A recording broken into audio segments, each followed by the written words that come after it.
first step towards achieving your dreams is having the right coach.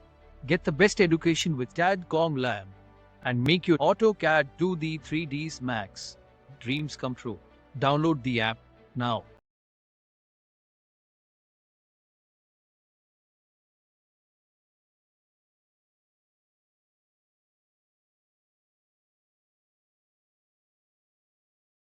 फिर होस्पोस हो जाती है, समझ में नहीं आता। इसीलिए आर्किटेक्चर पार्ट में इसीलिए कॉल आउट्स को यूज़ करा गया है, डिटेल कॉल आउट को यूज़ करा जाता है ताकि आप उनको मार्क करके अलग सेपरेटली शो करा सकें। सिस्टमेटिक पे नहीं करना है, सिर्फ और सिर्फ सिंपल मॉडल ही यूज करना है। एक पॉइंट हमें ये ध्यान रखना, बनाना नहीं है। कोई भी चीज प्लानिंग में प्रोजेक्ट में बनाई नहीं जाती, इतना टाइम किसी के पास नहीं होता। सिर्फ शॉर्ट ट्रिक्स को यूज करना। आपने मॉडल को सिलेक्ट करा, कंट्रोल सी प्रेस करा, कंट्रोल सी प्रेस करने के बाद आप प्रोजेक्ट पे आए, कंट्रोल वी। ठीक है, नेक्स्ट स्टेप क्या है? ये डोर जो हमारा है वो 0 लेयर पे है। मैंने डोर को सिलेक्ट करा, लेयर पे गया और डी को टाइप करा। So this one is DW। यहाँ पर डोर DW डोर। डोर का कलर आप कोई भी चूज कर सकते हो, वो कोई इशू नहीं है। लेकिन वो पार्ट हमारा किस पे होना चाहिए? वो पार्ट हमारा होना चाहिए डोर के ऊपर, मतलब लेयर पे होना चाहिए, वो ज्यादा इंपॉर्टेंट है। अब सिलेक्ट करो, देखो डोर पे आ रहा है। अब हमें इस डोर को प्लेस करना है अपने ड्राइंग्स के अंदर। ठीक है, तो सबसे पहले तो आप ये समझ लो कि हमें करना क्या है। सबसे पहले तो मैंने यहाँ पर ओपनिंग दी, बेडरूम का डोर है। ठीक है, 3-3.5 फीट वहां पर हम देंगे, ओपनिंग देके छोड़ देंगे। सबसे पहला स्टेप। ठीक है, यहाँ पर भी हमारे पास B1 है, यहाँ पर भी हमारे पास डोर होगा, यहाँ पे भी हम ओपनिंग दे देते हैं। मैं सारे डोर्स क्रिएट नहीं करूंगा। 2.5 फीट का मैंने यहाँ पर डोर लिया, TR डबल एंटर, बाकी पार्ट को ट्रिम करा। ठीक है, यहाँ पे भी हमारे पास डोर होगा, लाइन को एक्सटेंड करना, गैप छोड़ना, और यहाँ पर हम बड़ा डोर देंगे, TR डबल एंटर, और एक्स्ट्रा पार्ट को हम यहाँ पर ट्रिम कर देंगे 4 से 6 इंच तक। देखो वॉल को एग्जांपल अगर आप देखोगे, आपके घर में जो डोर लगाते हैं, वॉल से गैप इसलिए छोड़ा जाता है, जब डोर का पल्ला आप जब बंद करोगे तो वो आपका वॉल में लड़ेगा या नहीं लड़ेगा? लड़ेगा। सिंपल है।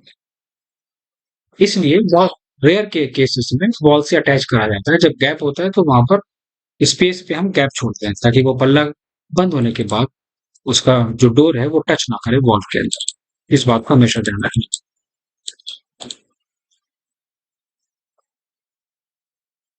विंडोज के लिए भी सेम पार्ट करना है। जहां पर विंडोज है, ये मैंने जो एक्सप्लेन करा था उसी प्रोसेस को फॉलो करना है। विंडोज को लेना है, एक्स्ट्रा पार्ट को ट्रिम कर देना है, रेक्टेंगल लेके उसको ड्रॉ करके ज्वाइन एंड फिनिश। यहां से हमें स्विच नहीं करना। पहला स्टेप, दूसरा स्टेप, तीसरा स्टेप। अब इस डोर को हम क्या करेंगे, यहां पर एक कमांड यूज करेंगे जो बहुत इंपॉर्टेंट है ऑटोकैड के अंदर, जो कहलाता है SC enter, scale. Scale options क्या करता है?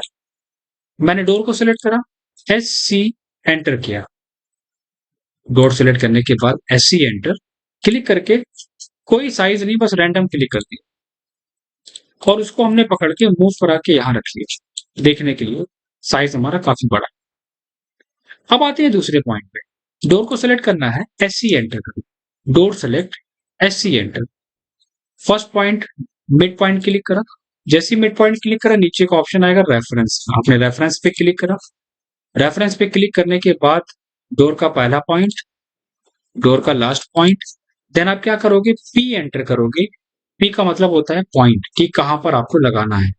So first point and last point. ठीक है, this one. Number 2 conditions, in case अगर हमें डोर को स्विच करना है तो ऐसी कंडीशंस में आप क्या करना, आप एक लाइन ड्रॉ कर देना। मैंने डोर को क्या करा, यहां पर हमने डोर को मिरर कराया, पहले वाले डोर को डिलीट कर दिया, फिर डोर को पकड़ा, फिर मिरर कराया, डिलीट। अब प्रोजेक्ट के अंदर टाइम नहीं लगना चाहिए। पॉइंट नंबर 1, प्रोजेक्ट में टाइम भी लगना चाहिए। ये नहीं सोचना है कि हमको बहुत रिलैक्स होके काम करना है, नहीं, मुझे बहुत फास्ट काम करना है, तो स्पीड पे फोकस करना है। प्रोफेशनल का मतलब है कि चीजों को ड्रॉ कर दिया तो हम बन गए प्रोफेशनल्स, नहीं, आपकी स्पीड बहुत परफेक्ट होनी चाहिए, शॉर्ट ट्रिक्स का इस्तेमाल करना है, वो ज्यादा बेस्ट है। सेम कंडीशन अगर हमारे पास कोई दूसरा डोर होगा तो हम कॉपी करेंगे, पेस्ट करेंगे, स्केल करेंगे, नहीं, ये मैंने प्लेस करा, सिलेक्ट करके एम आई एंटर, ऑर्थो को ऑन किया, इसको डिलीट करके सिलेक्ट करा एंड मूव, ठीक है। और कोशिश करना टू द पॉइंट काम करने की, मैच करा लो, select and move, again select SC, click करके R enter, this point R enter, पहला पॉइंट और लास्ट पॉइंट, और पी एंटर करके वॉल का फर्स्ट और लास्ट पॉइंट पिक कर लेना। तो मैं इसी पार्ट को सिलेक्ट करूंगा एम आई एंटर करके, और फिर हम उसको फटाफट स्केल करा लेंगे। तो फोकस क्या करना है, फोकस डिजाइनिंग के साथ साथ आपको अपनी स्पीड पे करना है, वो ज्यादा इंपॉर्टेंट है, ठीक है, इतना इनफ है।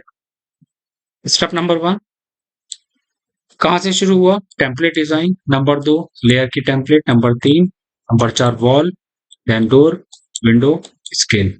अब इसके बाद एक इंपॉर्टेंट पॉइंट आता है, कुछ नहीं करना है, इसके बाद डोर का टैग और विंडो का टैग आता है। डोर टैग सिलेक्ट करके SC enter, then R enter, reference, दोनों पॉइंट प्लेस, दोनों पॉइंट देने के बाद फिर पी एंटर। नेक्स्ट हम बात करते हैं यहाँ पर कॉलम्स की। सबसे पहला स्टेप, कॉलम को कैसे बनाएंगे, नंबर 2 स्टेप, कैसे प्लेस करेंगे। यहाँ पर लेयर है, हम सी टाइप करेंगे, मेरे पास कॉलम आ जाएगा, सी को हमने टाइप करा, कॉलम आ गया। तो पहले हमने कॉलम की लेयर सिलेक्ट करी, R E C enter, click on screen, click on screen, D enter, 9 enter और 9 एंटर, पहला कॉलम, ठीक है। अब हम यहाँ पर एक क्रॉस बनाएंगे, फर्स्ट सेकेंड, ठीक है। G D enter, gradient, colour को हमेशा डार्क नहीं लेना है,